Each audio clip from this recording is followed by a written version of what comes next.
सबसे पहले सभी को जय भीम। अभी 3 दिन पहले पूरे देश ही नहीं पूरे विश्व ने राष्ट्र निर्माता डॉक्टर बी.आर. अम्बेडकर की 133वीं जयंती मनाई और उसी उपलक्ष्य में आज all India SC/ST railway employ association इस कार्यक्रम का आयोजन कर रहा है। इस कार्यक्रम का आयोजन आज खाली रेलवे नहीं, भारत के प्रत्येक डिपार्टमेंट के अंदर डॉक्टर बी.आर. अम्बेडकर की जयंती मनाई जा रही है। उसका कारण है कि प्रत्येक जो देश के प्रत्येक डिपार्टमेंट को डॉक्टर बी.आर. अम्बेडकर की जयंती क्यों मनानी पड़ रही है, क्योंकि डॉक्टर बी.आर. अम्बेडकर के बारे में जैसा कि पहले एक भ्रांतियां थी, मिथ था कि जो लोग कहा करते थे डॉक्टर बी.आर. अम्बेडकर के कद को बड़ा छोटा दिखाते थे, तो तब शायद उतना नहीं लोगों को मालूम नहीं था। लेकिन जब वास्तविकता रूप से लोगों को मालूम चली, डॉक्टर अम्बेडकर को नॉर्मली लोग दलितों के मसीहा या ज्यादा से ज्यादा अगर कहा जाए तो भारतीय संविधान निर्माता के तौर पे ही उनको बोला जाता था।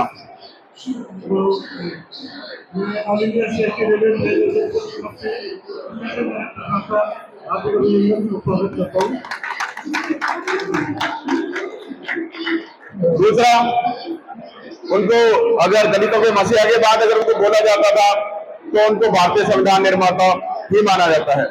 ये बात सही है कि डॉक्टर बी.आर. अम्बेडकर भारतीय संविधान निर्माता है, लेकिन इसके साथ ही वह राष्ट्र निर्माता भी हैं। राष्ट्र निर्माण में उनके बहुत से योगदान है, जो कि भारत में उनके राष्ट्र निर्माण के योगदान के तौर पर उनको बताया नहीं जाता। अगर मैं उनके बस यहाँ पे कुछ ही योगदान के बारे में बताऊं कि महिलाओं के उत्थान के लिए डॉक्टर बी.आर. अम्बेडकर ने जो काम किया है शायद ही किसी व्यक्ति ने किया होगा। उसके बाद जो हमारी ये बांध की परियोजना है, दामोदर वैली, और जितनी भी परियोजना है, बड़ी बड़ी बिजली की परियोजना है, ये भी डॉक्टर बी.आर. अम्बेडकर के द्वारा। और जो उनकी सेकंड PhD उसके बेस पर doctor reserve bank of India, उसका निर्माण 1 अप्रैल 1935 को किया गया था। इसके अलावा जो भारत देश के अंदर जो महिलाएं आज काउंसलर से लेकर प्रोफेसर और ऑफिसर, इसके अलावा जो राष्ट्रपति बन रही है, उसमें भी डॉक्टर बी.आर. अम्बेडकर का बहुत बड़ा योगदान था। अगर वास्तव रूप से भारतीय महिलाओं के मुक्तिदाता के तौर पर हम किसी व्यक्ति का नाम ले तो निश्चित रूप से सबसे ऊपर नाम आएगा और डॉक्टर बी.आर. अम्बेडकर का नाम आएगा। इसके अलावा कानून मंत्री, और हाँ, मैं जो मेरी बात रुक गई थी तो मैं बताना चाह रहा था, आज हम यहाँ जो बैठे हैं railway all India SC/ST railway employ association, जो एक ट्रेड यूनियन है, ट्रेड यूनियन भी डॉक्टर बी.आर. अम्बेडकर के ही सपनों का परिणाम था। कोई भी एसोसिएशन अपना एज ए ट्रेड यूनियन बना सकती है। जो ट्रेड यूनियन बनाकर आज ये प्रोग्राम कर रही है और देश के अंदर प्रत्येक डिपार्टमेंट अपनी जो ट्रेड यूनियन बना रही है, ये भी डॉक्टर बी.आर. अम्बेडकर के सपनों का, जो उनकी सोच का ही परिणाम था। Doctor B R. अम्बेडकर सबसे ज्यादा जो सबसे ज्यादा फोकस करते थे वह एजुकेशन पे फोकस करते थे। उनका मेन कॉन्सेप्ट, जो आप ज्यादातर अगर डॉक्टर बी.आर. अम्बेडकर की फोटो रह लगते उस पर एक स्लोगन आप ज्यादातर देते, एजुकेट और नाइट एजुकेट, शिक्षित बनो, संगठित और संघर्ष करो। और इसके अंदर भी जो उनका पहली लाइन है, शिक्षित बनो, और जो डॉक्टर बी.आर. अम्बेडकर जो शिक्षित बनने का कॉन्सेप्ट करते हैं, वो खाली किसी एक वर्ग के लिए नहीं, वो देश में प्रत्येक व्यक्ति के लिए शिक्षित बनने का उनका उद्देश्य था। कि अगर इस देश के अंदर हजारों साल से जितनी भी समस्याएं आ रही है, उसका एक ही कारण है कि देश अशिक्षा के गर्त में ढकेला हुआ था। मैं एक उनके जो गुरु हैं ज्योतिबा फुले, मैं उनके कोटेशन से बात बताना चाहूंगा। और डॉक्टर बी.आर. अम्बेडकर ज्योतिबा फुले को बहुत फॉलो करते थे, और उन्होंने एक कोटेशन कही थी शिक्षा के बारे में कि विद्या बिन मती गई, मती बिन गति गई, गति बिन निधि गई, निधि बिन शूद्र पतन हुआ। और यह सब किसके रहा ना, एक अशिक्षा के कारण हुआ। मतलब इनके अनुसार जो ज्योतिबा फुले कहते हैं कि इस देश के अंदर जितनी भी समस्या हुई वो सब अशिक्षा के कारण हुई। तो डॉक्टर बी.आर. अम्बेडकर ने अपने पूरे अध्ययन में, और उनका पूरा मेन कॉन्सेप्ट है देश के अंदर में कैसे न कैसे प्रत्येक घर घर में शिक्षा को पहुंचाए। इसके लिए उन्होंने बकायदा इस संविधान के अंदर प्रावधान दिया कि शिक्षा प्रत्येक व्यक्ति को मिले। जो बड़े बड़े नेता हैं वो डॉक्टर बी.आर. अम्बेडकर के मूर्ति पे फूल तो रख देते हैं, लेकिन वास्तव में उनके सपनों को पूरा करने की कोशिश नहीं करते। Doctor B R. अम्बेडकर चाहते थे कि इस देश में प्रत्येक बच्चे को, प्रत्येक व्यक्ति को शिक्षा मिले और प्रत्येक व्यक्ति को अपने राष्ट्र के निर्माण में अपने भागीदारी करने का अवसर मिले। तो मैं इसके अलावा डॉक्टर बी.आर. अम्बेडकर का विजन था कि वह देश को एक समृद्ध और विकसित भारत बनाने की पूरी कोशिश करें। डॉक्टर अम्बेडकर चाहते थे कि इस देश के अंदर अगर हम सबको ही लेके चलेंगे, जब तक कि अंतिम व्यक्ति तक विकास की लहर नहीं पहुंचेगी, तो हम जो विकसित भारत का सपना वो नहीं देख पाएंगे। मैं तो ये चाहूंगा कि हम डॉक्टर बी.आर. अम्बेडकर को माने तो उनके सपनों को माने और देश में सबको साथ लेके चले, सबके विकास की बात करें और घर घर में शिक्षा पहुंचाएं। अगर हम घर में शिक्षा पहुंचाएंगे तभी डॉक्टर बी.आर. अम्बेडकर के सपनों को पूरा कर पाएंगे। मुझे आदरणीय स्टेशन डायरेक्टर सर और मंच पर बैठे हुए सभी पदाधिकारी और आए हुए सभी सज्जन, मैं पहले आप सभी को बी.आर. अम्बेडकर साहब की जयंती की शुभकामनाएं और बहुत बहुत बधाई देता हूं। और बाबा साहब के बनाए हुए सिद्धांतों पर हम सभी लोग चलें और खूब अच्छी तरक्की करें। इन शुभकामनाओं के साथ मैं सबका धन्यवाद देता हूँ। आदरणीय डायरेक्टर साहब, एसएस साहब और साथियों, जैसा कि आप सबको पता है, आज यहाँ अम्बेडकर जी की जयंती के लिए सब लोगों को यहाँ इकट्ठा किया गया है और 133वीं इनके जन्म दिवस मना रहे हैं यहाँ पर। वो ठीक है, 14 तारीख को नहीं मना पाए तो आज सब लोग इकट्ठा होकर के आज यहाँ मना रहे हैं इसको। तो बाकी डॉक्टर भीमराव जी के बारे में जो कुछ भी कहा जाए, वो कहते हैं ना, दिया को मतलब लाइट दिखाना, तो इतना इनके बारे में जो कुछ कहा जाए वो सब कम है। इन्होंने जो जो कार्य किए सबके लिए किए, एक विशेष वर्ग के लिए ना करके सबके लिए किए, महिलाओं के लिए बहुत ज्यादा किए, बाकी सब जाति सब वर्ग विशेष के लिए कार्य इन्होंने किए। तो इनके लिए जो भी कहा जाएगा वो कम होगा। मैं ज्यादा ना कहते हुए अपना बस यही खत्म कर रहा हूँ। नमस्कार, जय हिंद।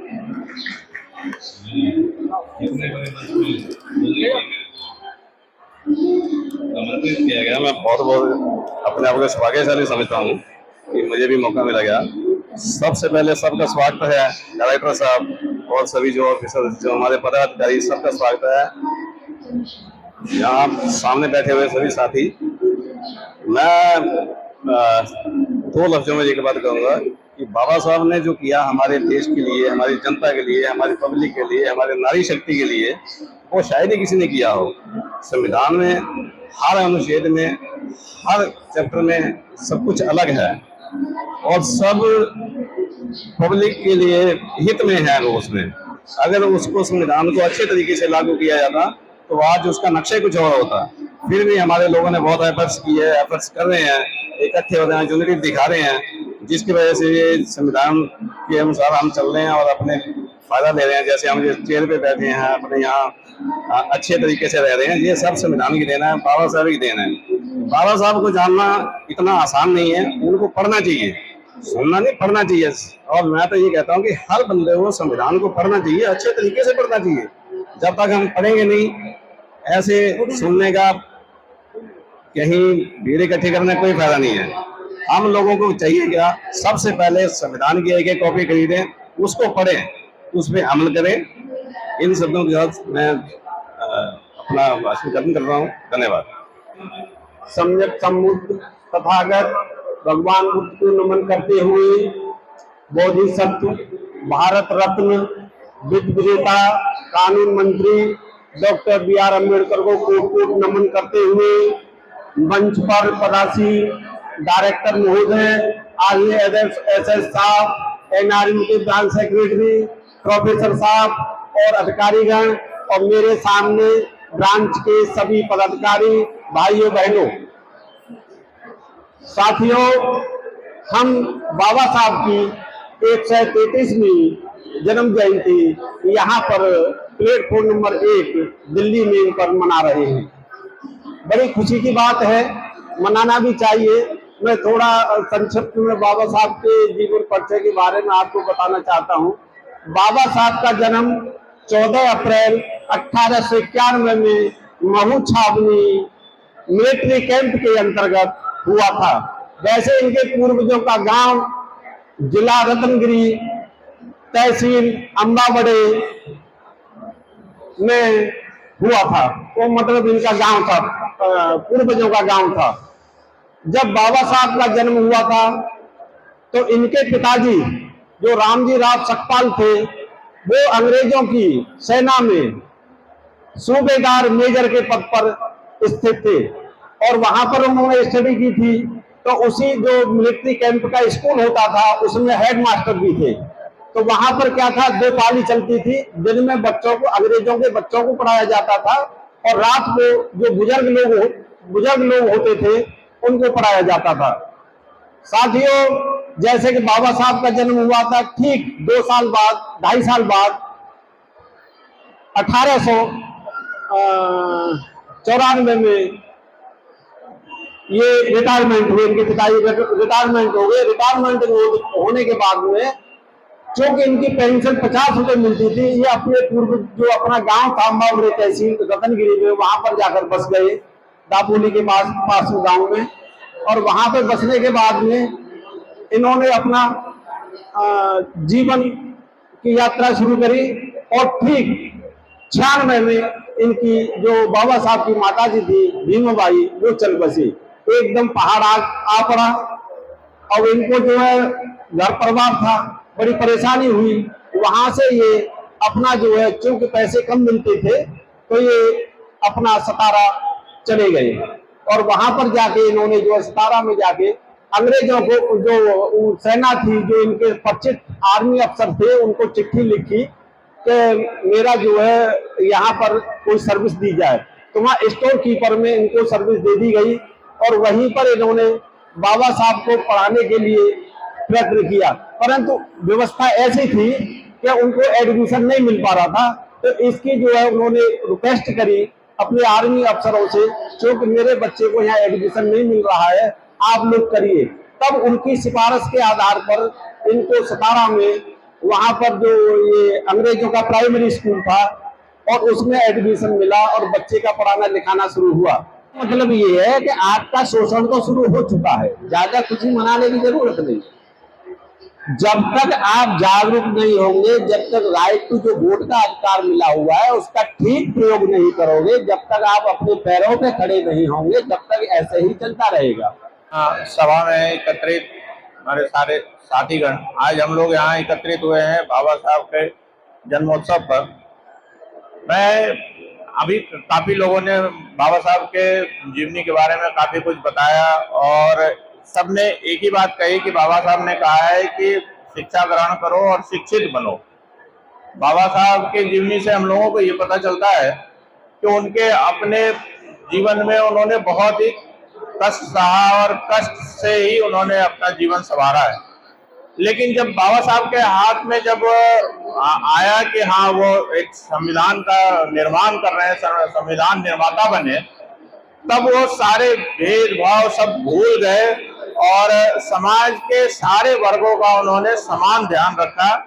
ये उनके जीवन से हम लोगों को शिक्षा लेनी चाहिए कि जब आप सक्षम बन जाते हैं तो फिर किसी भी तरह के आपको, मैं ये बताना चाह रहा था कि जब आप सक्षम हो जाते हैं और जब आप में इतनी पावर होती है कि आप समाज के लिए, लोगों के लिए अपने कुछ कार्य कर सकें, तो उस समय आपको सारे भेदभाव सब भूल कर और समाज में समानता कैसे आए इस पे विचार करना चाहिए। जब आपके हाथ में कुछ पावर होता है तो आपके लिए कोई बड़ा नहीं, कोई छोटा नहीं। और ये बाबा साहब ने हम लोगों को बखूबी बताया है और हम लोगों को अपने जीवन में ये बहुत अच्छे तरह से इसको समाहित करना चाहिए। आज रेल कर्मी होने के नाते मैं ये भी बताना चाहूंगा कि आज ही के दिन रेलवे का भी जन्म हुआ था 16 अप्रैल 1853 को। तो आप सभी रेल कर्मी को और जिसको बहुत बहुत बधाई कि आज हम लोग देश की सेवा में हम लोग भी प्रगतिशील हैं और हम लोग अपना कार्य अच्छे से कर रहे हैं और हम लोग भी इसी तरह अपना कार्य अच्छे से करते रहे। बहुत बहुत धन्यवाद, बहुत बहुत शुभकामनाएं। Thank you. उत्तरी दिल्ली नगर निगम के पूर्व महापौर, नॉर्थ वेस्ट लोकसभा के प्रभारी और मोदी जी के उज्ज्वला योजना के दिल्ली के प्रभारी बड़े भाई जत्थेदार अवतार सिंह जी, दिल्ली के स्टेशन डायरेक्टर, रिस्पेक्टेड सभी SC/ST के पदाधिकारीगण, प्रोफेसर साहब, सभी साथियों, हम यहां एकत्रित हुए हैं बाबा साहब की 133वीं जन्म शताब्दी के उपलक्ष्य में। बाबा साहब ने संविधान को रचा और संविधान में जो सबका अपना अपना देखने का नजरिया है, सबको अपनी अपनी बात पढ़ने का भी नजरिया है। कोई बाबा साहब को किसी रूप में देखता है, कोई संविधान रचयिता के रूप में देखता है, कोई दलितों का मसीहा कहता है। लेकिन मैं एक बात उनके लिए हमेशा कहता हूं, जो मेरे को संविधान के अंदर 25 आर्टिकल जब मैंने पढ़ा और उसको जब बराक ओबामा राष्ट्रपति जी मोदी जी से मिले 2014 के बाद, तब उन्होंने मोदी जी को यह बात कही कि मोदी जी, इसमें कोई संदेह नहीं कि भारत आने वाला विश्व गुरु होगा, लेकिन वो विश्व गुरु तब होगा जब आपके यहां संविधान की धारा 25 आर्टिकल, जिसमें सभी को अपने धर्म की रक्षा, अपने धर्म को मानने का अधिकार होगा, और जब हिंदू, मुस्लिम, सिख, ईसाई सब आपस में मिलकर, जब गरीबी अमीरी का कोई अभाव आपस में नहीं रहेगा, तो ये सही है, तभी हिंदुस्तान विश्व गुरु बनेगा और हिंदुस्तान विश्व का नेतृत्व करेगा। तो मैं यही चाहता हूं कि किसी पे के कहने पर पढ़ना चाहिए, ये तो सच बात है, क्योंकि शिक्षा ऐसी शेरनी का दूध है, जो जितना पिएगा उतना दहाड़ेगा। तो हम सबको आज बाबा साहब के जन्म दिवस के उपलक्ष्य में हम सबको ये तय करना है कि हम आपस में बटेंगे नहीं, हम आपस में लड़ेंगे नहीं, हम आपस में चार भाइयों की तरह हिंदू, मुस्लिम, सिख, ईसाई आपस में मुट्ठी बंध के रहेंगे, तभी देश मजबूत होगा, तभी भारत आगे बढ़ेगा। जय हिंद, जय भारत।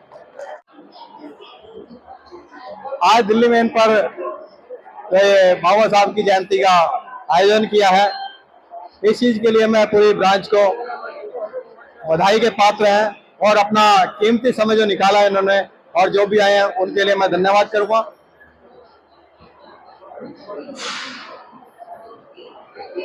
बाबा साहब के विषय में हमारे मंच पर विराजमान सभी साथियों ने ऐसे ऐसे शब्द कहे हैं, और उनको अपने जीवन में अमल करें तो बाबा साहब के लिए सच्ची श्रद्धांजलि और उनका जन्मदिन का सही मतलब होगा।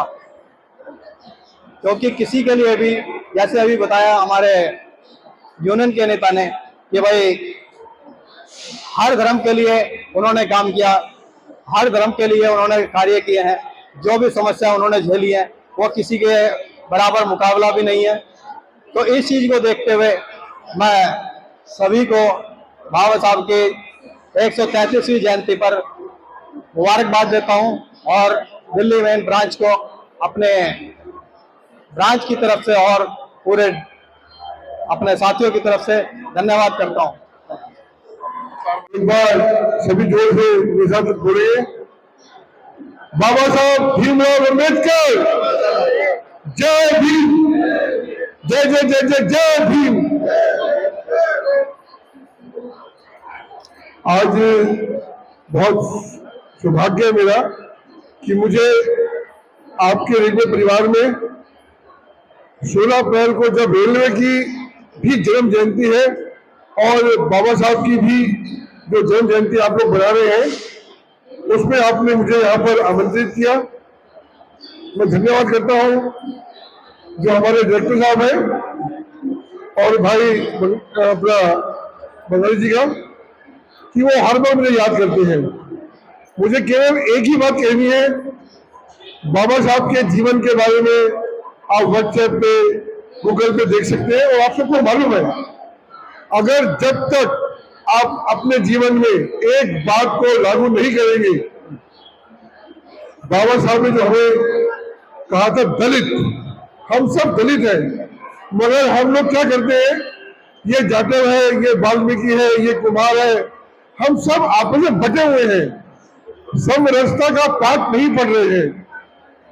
हम छोटे छोटे समूह में बटे हैं, ये वाल्मीकि बस्ती है, ये जाटवों की बस्ती है, ये औरों की बस्ती है।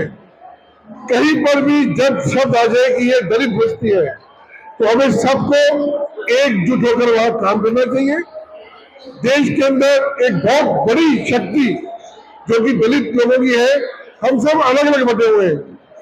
हम इसीलिए मार खा रहे हैं। बाबा साहब कह रहे हैं कि शिक्षित बनो, संगठित हो जाओ, हम संगठित नहीं हो पा रहे हैं। जब आप शिक्षा ग्रहण कर लोगे, संगठित हो जाओगे, संघर्ष हम तभी कर पाएंगे। आज उनकी जन्म जयंती के अवसर पर मुझे इतना ही कहना है, यहाँ पर एक ही पेड़ लेके जाना। जब आपको लग रहा है कि आपका दलित भाई, वो किसी भी जात का हो, जात नहीं देखनी, देखना है कि वो बाबा साहब का अनुयायी है, दलित है।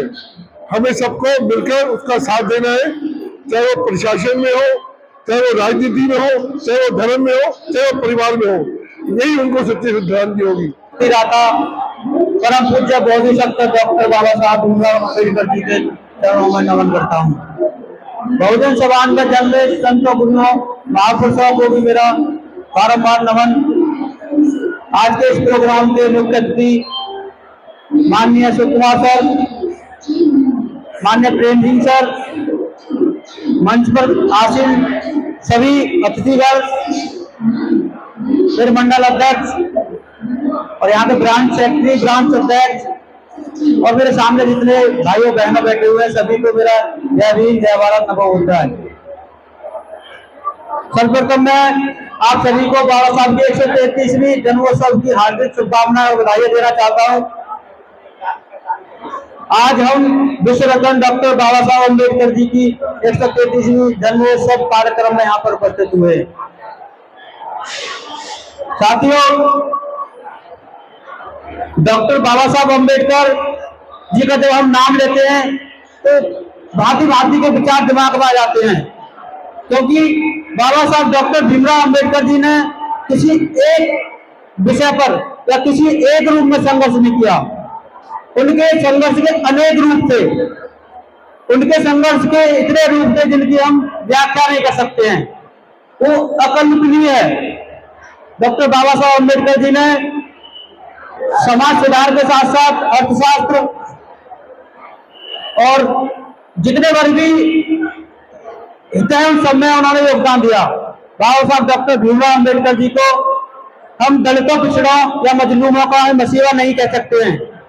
उन्होंने महिलाओं के उत्थान के लिए कार्य किया, उन्होंने किसानों के उत्थान के लिए कार्य किया, उन्होंने कामगारों के उत्थान के लिए कार्य किया। बाबा साहब बहुत बड़े विद्वान थे, इतने बड़े विद्वान थे कि जिनकी तुलना कार्ल मार्क्स से करी जाती है।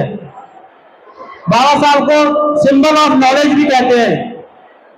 कोलंबिया यूनिवर्सिटी ने सिंबल ऑफ नॉलेज का नाम बाबा साहब को ले दिया था। वो नाम ऐसे ही नहीं दे दिया था, क्योंकि बाबा साहब 9 भाषाओं के ज्ञाता और 32 डिग्री उनके पास थी बाबा साहब के पास। बाबा साहब ने कामगारों के लिए भी बहुत सारे कार्य किए, जैसे मजदूरों की मजदूरी 14 घंटे से घटा के 8 घंटे, ट्रेड यूनियन एक्ट, जिसके ट्रेड यूनियन एक्ट बाबा साहब लेके आए, जिसकी वजह से आज हम हड़ताल करने का हमें अधिकार प्राप्त हुआ, और सामूहिक रूप से इकट्ठा होने का अधिकार भी बाबा साहब ने हमें दिया। आज जो हम all India SC/ST railway employ association के बैनर पर यहाँ पर बैठे हुए हैं, उसको भी मान्यता बाबा साहब के कामों के फलस्वरूप ही मिली। तो ऐसे महापुरुष को मैं बारंबार नमन करता हूँ। नमन करते हुए भारत रत्न बाबा साहब डॉक्टर BR अम्बेडकर जी के चरणों में मैं कोटि कोटि नमन करता हूँ। आज के इस कार्यक्रम के मुख्य अतिथि माननीय राष्ट्रीय महामंत्री जी, मंच पर उपस्थित मंडल मंत्री जी श्री सुरेंद्र जी DU से youth for justice, headquarter division के मंडल अध्यक्ष एवं मंडल मंत्री, मंडल कार्यकारिणी, जोनल कार्यकारिणी के सदस्य श्री सीधू गौतम जी, मंडल कार्यकारिणी के सदस्य, सभी शाखाओं के उपस्थित सभी पदाधिकारी, आप सबको मेरा जय भीम, जय भीम, नमो बुद्धाय, नमो बुद्धाय। डॉक्टर बाबा साहब के 133वें जन्मोत्सव पर मैं आप सभी को हार्दिक शुभकामनाएं और बधाई देता हूं। साथियों, बाबा साहब का जन्म ऐसे देश काल और वातावरण में हुआ जिस समय देश की अच्छी स्थिति नहीं थी, असमानता, छुआछूत, भेदभाव जोर शोर से था, पढ़ने का अधिकार नहीं था, नए कपड़े पहनने का अधिकार नहीं था, रास्ते पे चलने का अधिकार नहीं था। मतलब जो जीव जंतु पशुओं के साथ जैसा व्यवहार था उस तरह का शेड्यूल कास्ट, शेड्यूल ट्राइब और ओबीसी के साथ भी ऐसा ही व्यवहार था। पढ़ने का अधिकार न होने के कारण हमारे लोग पढ़े नहीं थे तो आगे बढ़े नहीं थे। किसी भी तरह बाबा साहब का एडमिशन हुआ, शर्तों के आधार पर एडमिशन हुआ, क्लास के बाहर बैठकर बाबा साहब ने शिक्षा ग्रहण की। अब आप सोचिए कितना बड़ा भेदभाव था कि क्लास के अंदर भी नहीं बिठाया गया, लेकिन चूंकि बाबा साहब की प्रबल इच्छा थी और बाबा साहब जानते थे, उस समय से ही जानते थे कि बिना शिक्षा के कुछ भी कर पाना संभव नहीं है। साथियों, बाबा साहब ने ऐसी उच्च शिक्षा हासिल की जो 100 साल पहले तो उस समय कोई बराबरी का था ही नहीं। बाबा साहब की बराबरी भारतवर्ष में आज भी कोई इतनी उच्च शिक्षा ग्रहण नहीं कर सका है। कम साधन होते हुए भी बाबा साहब ने 32 डिग्रियां हासिल की, 4 डिप्लोमा किए, कुल मिलाकर 36 डिग्री और डिप्लोमा हासिल किए उस समय स्थिति परिस्थिति के देखते हुए। साथियों, बाबा साहब को 9 भाषाओं का विशेष ज्ञान था, और भी भाषाएं आती थी, लेकिन 9 भाषाओं के वो ज्ञाता थे जो अभी हमारे भारतवर्ष में आज तक कोई नहीं हुआ है। साथियों, बाबा साहब को जहां भी अवसर मिला, किसी भी क्षेत्र में अवसर मिला, बाबा साहब ने वो किया जो शायद भगवान भी किसी के लिए नहीं कर सका होगा।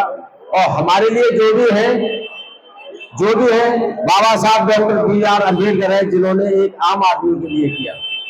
महिलाओं की उस समय अच्छी स्थिति नहीं थी, चाहे वो शेड्यूल कास्ट की महिला हो, चाहे वो सामान्य वर्ग की हो। महिला एक तराजू में तौली जाती थी। महिला को सिर्फ 4 दीवारी में रहते हुए परिवार वृद्धि की जिम्मेदारी थी। इससे बाहर न वो साथ खड़ी हो सकती थी, न पढ़ सकती थी, न वोट डाल सकती थी, कोई भी अधिकार नहीं था महिलाओं। साथियों, आज जो महिलाएं बराबरी का दर्जा पा रही है, वो चाहे सामान्य वर्ग की है, चाहे किसी भी वर्ग की है, वो सिर्फ और सिर्फ बाबा साहब की देन है महिलाओं की। आज जो ट्रेड यूनियन एक्ट है, जो आज जो NRMU, URMU, OBC, अन्य जो है मार्केट के जो ट्रेड यूनियन है, वेलफेयर ऑर्गेनाइजेशन, एसोसिएशन है, ये सिर्फ और सिर्फ बाबा साहब की देन है। बाबा साहब को जहां भी अवसर मिला, नदियों का पानी समुद्र में बह जाया करता था। बाबा साहब को जब जिम्मेदारी मिली तो सबसे पहली संकल्पना की और बांध बनाए गए। बांध, इससे पहले भारतवर्ष में कोई बांध नाम की चीज नहीं थी, सिर्फ और सिर्फ ये बाबा साहब की देन है।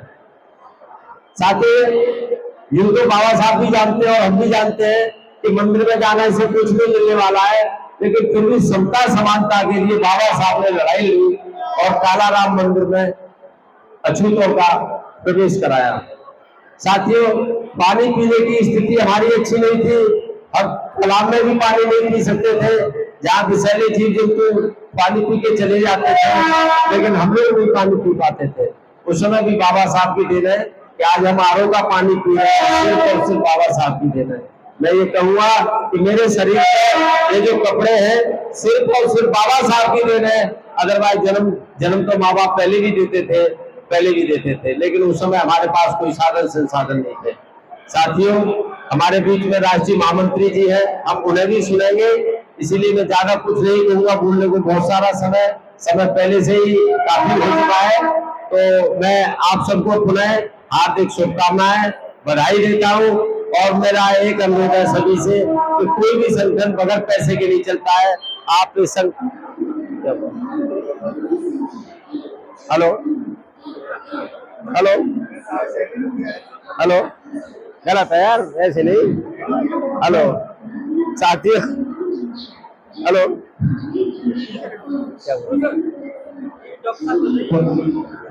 साथियों, संगठन को मजबूती प्रदान करने के लिए अधिक से अधिक मेंबरशिप करें, स्ट्रगल फंड के रूप में, कोर्ट केस के रूप में। एसोसिएशन को मजबूती प्रदान करने का सभी लोगों से मेरी हार्दिक अपील है।